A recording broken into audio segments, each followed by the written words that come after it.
ட்ரெயினில் ட்ராவல் பண்ணுறது எல்லாருக்கும் பிடிக்கும். அதே மாதிரி நம்ம தனியாக ட்ராவல் பண்ணோம்னா ஒரு பிரச்சனையும் இல்லை. வரக்கூடிய எந்த ஒரு பிரச்சனையாக இருந்தாலும் நம்ம சமாளிச்சிடலாம். ஆனால் அதே இது நம்ம ஃபேமிலியோட ஒரு ஊர்லேருந்து இன்னொரு ஊருக்கு ட்ரெயினில் பயணம் பண்ணும்போது அங்கே தான் பெரிய பிரச்சனை இருக்குது. புக்கிங் பண்ணாமல் நம்ம ட்ராவல் பண்ணோம்னா சோலி முடிஞ்சுது.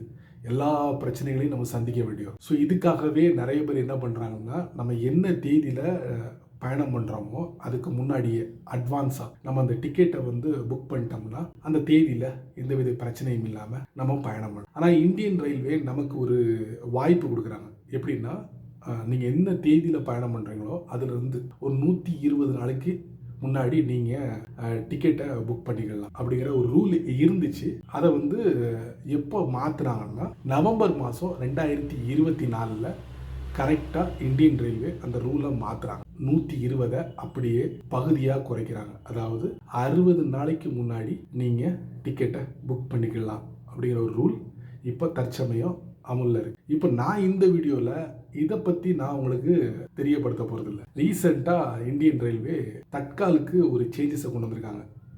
எதுக்கு அந்த சேஞ்சஸை கொண்டு வந்திருக்காங்க அதை நான் உங்களுக்கு லைட்டாக இந்த வீடியோவில் பதிவு பண்ண போகிறேன். கண்டிப்பாக தெரிஞ்சுக்கோங்க, உங்களுக்கு ரொம்ப யூஸ்ஃபுல்லாக இருக்கும். வாங்க தெரிஞ்சுக்கலாம்.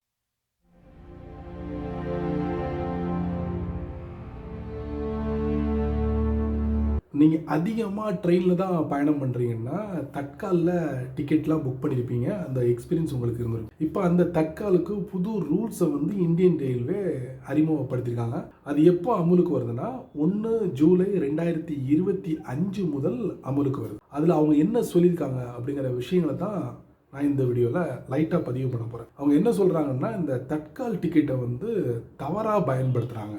யார்?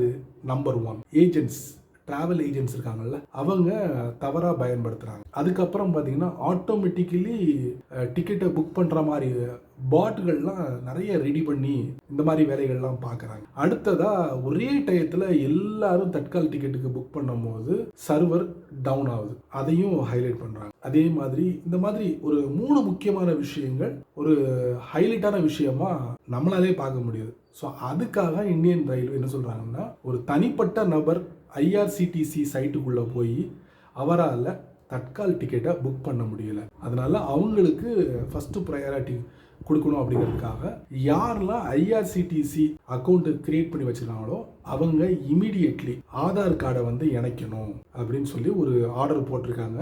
ஸோ நீங்கள் ஐஆர்சிடிசியில் அக்கௌண்ட் வச்சுருந்தீங்கன்னா உடனே உங்களுடைய ஆதார் கார்டை இணைச்சிக்கோங்க. அதுக்கப்புறம் நீங்கள் தட்கால் டிக்கெட்டை புக் பண்ணும் போது கண்டிப்பாக உங்களுக்கு ஒரு ஓடிபி வரும். அதாவது ஆதார் வெரிஃபிகேஷன் பண்ண ஒரு ஓடிபி வரும். அந்த ஓடிபியை நீங்கள் கொடுத்ததுக்கு அப்புறம் தான் நீங்கள் ஒரு ஜென்யூன் யூசர் அப்படிங்கிறத இந்தியன் ரயில்வே கன்ஃபார்ம் பண்ணும். ஒன்ஸ் கன்ஃபார்ம் பண்ணிட்டாங்கன்னா அவங்க அந்த தட்கால் டிக்கெட்டோட டைமிங்கோட அந்த விண்டோ ஓப்பன் பண்ணுவாங்கல்ல, ஓப்பன் பண்ணதுலேருந்து ஒரு 10 நிமிஷம் டிலேக்கு அப்புறம் ஃபஸ்ட்டு ப்ரையாரிட்டி நமக்காக தான் இருக்கும். யாருக்குன்னா இண்டிவிஜுவல் யூசர்ஸ்க்காக தான் இருக்கும். அதுக்கப்புறம் 30 நிமிஷத்துக்கு அப்புறம் தான் இந்த ட்ராவல் ஏஜென்சிக்கே வாய்ப்பை கொடுக்குறாங்க. ஸோ அதுக்கு முன்னால் எவ்வளோ பேர் அந்த தட்கால் டிக்கெட்டை புக் பண்ணணும் புக் பண்ணிக்கலாம். மிச்ச சொச்சத்தை ட்ராவல் ஏஜென்சி எடுத்துப்பாங்க. ஸோ இந்த ஒரு அற்புதமான ஒரு விஷயத்தை இந்தியன் ரயில்வே சமீபத்தில் அறிவிப்பாக வெளியிட்டிருக்காங்க. இதில் ஏஜென்ட்ஸ் மட்டும் நம்ம குறை சொல்ல முடியாது.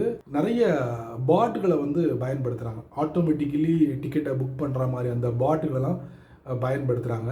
அதுக்கும் இந்தியன் ரயில்வே ஒரு ஆப் வச்சுருக்காங்க. அவங்க ஸ்பெஷலாக டெக்னாலஜியை நாங்கள் இம்ப்ளிமெண்ட் பண்ணியிருக்கோம். அதனால் அந்த பாட்டுகளால் ஒன்றுமே பண்ண முடியாது. அதே நேரத்தில் அந்த போலியான அக்கௌண்ட்டெல்லாம் கண்டுபிடிச்சி அதை நாங்கள் கூடிய சீக்கிரத்தில் கிளியர் பண்ணிடுவோம். ஸோ ஐஆர்சிடிசிக்குள்ளே போனால் ஒரு ஜென்யூன் யூசர் மட்டும்தான் தட்கால் டிக்கெட் புக் பண்ண முடியும் அப்படிங்கிற ஒரு சிஸ்டத்தை 1 ஜூலை 2025 அப்புறம் இது எல்லாம் நடக்கும் அப்படின்ட்டு இருக்காங்க. அப்புறம் என்ன நண்பர்களே, இந்த வீடியோவை நீங்கள் ரொம்ப பொறுமையாக நீங்கள் வாட்ச் பண்ணிப்பீங்க. இந்த வீடியோவில் நான் ஷேர் பண்ண சின்ன சின்ன விஷயங்கள் கண்டிப்பாக உங்களுக்கு ரொம்ப யூஸ்ஃபுல்லாக இருந்திருக்குன்னு நினைக்கிறேன். ஸோ நீங்கள் மட்டும் தெரிஞ்சுக்கிட்டால் நல்லா இருக்காது. யாருக்கெல்லாம் ரொம்ப யூஸ்ஃபுல்லாக இருக்கும், குறிப்பாக அடிக்கடி ட்ரெயினில் ட்ராவல் பண்ணுறாங்கல்ல, அவங்களுக்குலாம் ரொம்ப யூஸ்ஃபுல்லாக இருக்கும். ஸோ அந்த மாதிரி நபர்களுக்கு, தெரிஞ்ச நண்பர்களுக்கு ஷேர் பண்ணி விடுங்க. அவங்களும் இதோட பலனை அனுபவிக்கட்டும். நீங்கள் நம்ம சேனலுக்கு புதுசாக இருந்தீங்கன்னா வழக்கம் போல் கீழே நிறைய பட்டனை யூடியூப்காரன் இல்லை யூடியூப் விதைச்சி விட்ருக்கான், அதில் ஒன்று தட்டி விட்டுக்கோங்க. அதுக்கு கீழே கமெண்ட் செக்ஷன் இருக்குது. இந்த தட்காலோட அந்த புது ரூலை பற்றி நீங்கள் என்ன நினைக்கிறீங்க? அதை மறக்காமல் பதிவு பண்ணுங்கள். பிடிச்சா லைக் பண்ணுங்கள், பிடிக்கலனா அல்ல